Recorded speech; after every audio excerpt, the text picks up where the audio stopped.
My nose is cold. Achoo! Achoo!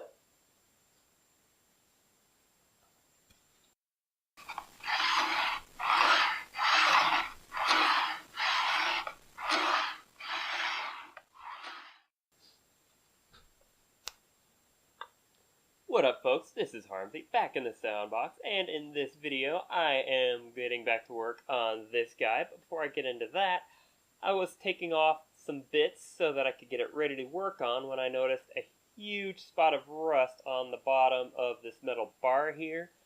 So I had to grind all that off. I didn't think to roll the camera while I was doing it, but I do now have an idea for a later video that will be required.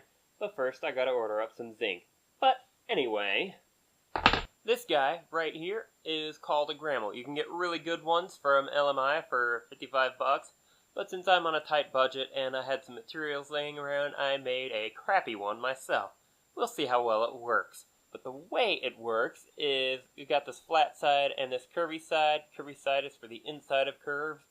Flat side is for flat sides and the outside of curves.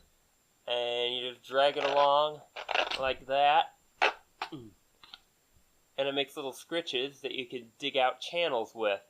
So, I gotta do that with this, but before I can do that, I gotta trim these edges flush because they are not. Let's get to it!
Well, it's been a couple days since I last hit record. I took some time to think things through because I've only got like one chance to get these edges right. And if I screw it up, then this thing will look like crap. And I don't want it to look like crap. I want it to look at least halfway decent. So, while I was thinking about that, the maple tree next door came down and I scored a few pieces, including this thing here that I'm slowly in the process of cutting with a saw that's much too short to be doing this. But anyway, let me get back to the work table. So, getting this right means getting the correct order of operations to do what I want, and what I want to do is cover up all of this end grain here because that's not going to be very nice on the instrument to have exposed. It lets moisture in and out a lot more than edge grain and cross grain or whatever. So we got to get rid of that, and to do that, the first thing I need to do is shave off a bit on each corner and put on trim about this wide. I'll be using this stuff and beveling the edges of it, and then I'll have end grain exposed this way, which I need to cover up by going that way. So yeah, this is going to be a multiple day process. The first day will be the corners, and the second gluing will be these other edges. So let me at least get to the point of gluing on the corners. In order to do that, I'm going to use this guy to score this stuff out at the distance I want, and this looks good right here. So let me just go ahead and tighten up this screw, like so. And I would prefer to pull towards me, and this is angled in such a way that I can do that. So let's move this saw out of the way for a moment. Go ahead and use this thing.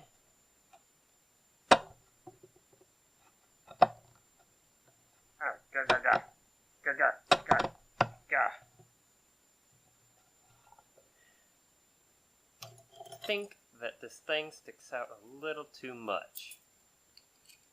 Let me just shallow up the blade a little.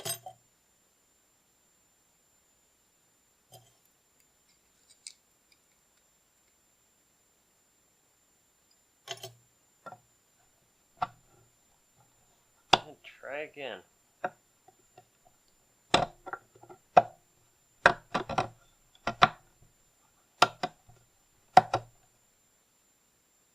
Well, that's not pretty, but it'll get the job done. And now, I'm just going to go ahead and follow this line with my little handsaw here and cut just enough to take off this little piece of oak. And then I'll have to do the other side of the corner. And then the other 3 corners. Well, it has been a few days, but I finally got the corners done up, ready to put the trim on. However, I don't have the trim prepared, and some mistakes have happened, such as cutting towards the face, resulting in a nice little gouge right here, if you can see it by my finger. And also, I tried to muscle in some blades to try to chip the stuff out, instead of tapping them in like I should have. And as a result, I'm down 2 blades, and they are my straight edge blades. So, yeah, can't exactly do the next phase right away.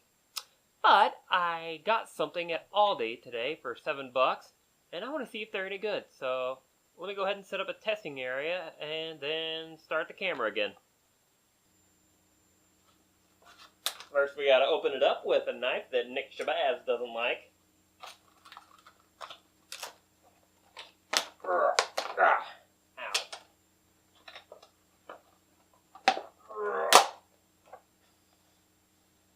Need more knife action. Woo, that glides through.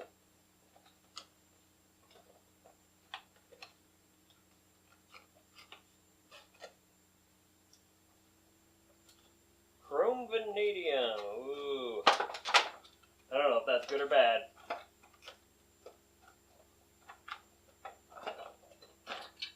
These handles are huge. I already don't like it for that. Alrighty, task 1. Let's get this glue up of here.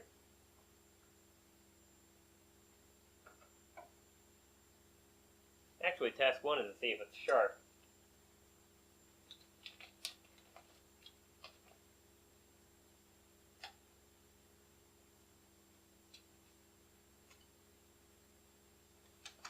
It's not sharp. It's got a big old burr a mile wide on there.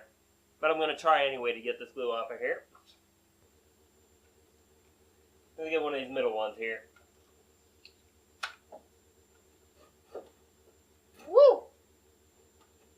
Yeah. Digs in quite a bit. Well, that's probably just from bad technique.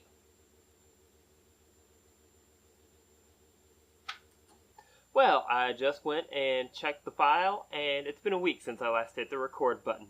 You see, while I was giving my wrist some time to rest, I went and smacked my toe with a big old hammer, and yeah, walking was kind of difficult, but I'm fine now, and I got all of these guys ready to glue up. Oops. And they all fit right where they need to go. For example, here is this guy. And this guy goes over here like this. And yeah, all of them fit very nicely, very perfectly, just like that. However, before I glue it, I want to do a quick little bit of testing. Specifically, there are still some small gaps that I just don't have the patience to work out of there right now. So instead, I'm going to see if I can fill it up as I glue it by mixing in some of the sanding dust from making the bits fit. So, let me go ahead and get this glued up, get it clamped up, and then check back in tomorrow to see how it looks.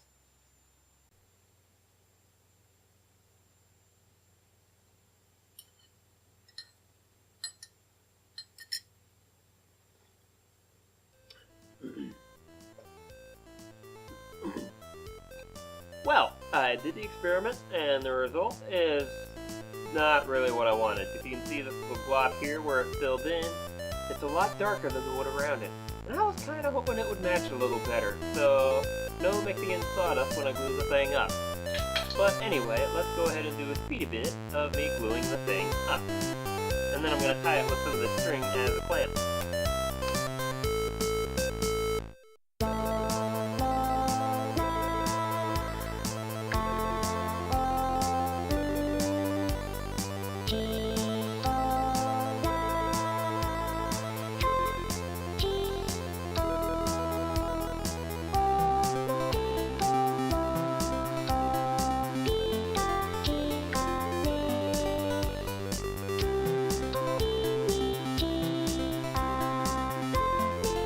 Okay, it has been a few days, and the reason I didn't record as soon...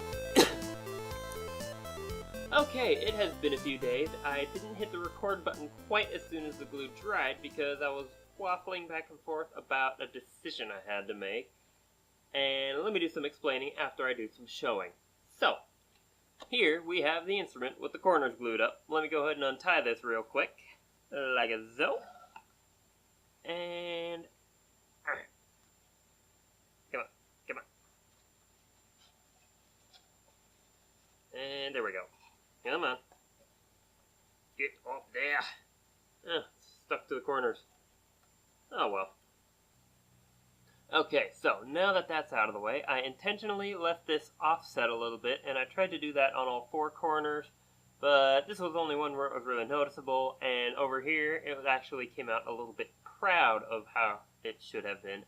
Also, the thing that's been giving me such headaches trying to decide what to do is, where is it? This corner right here came out crooked.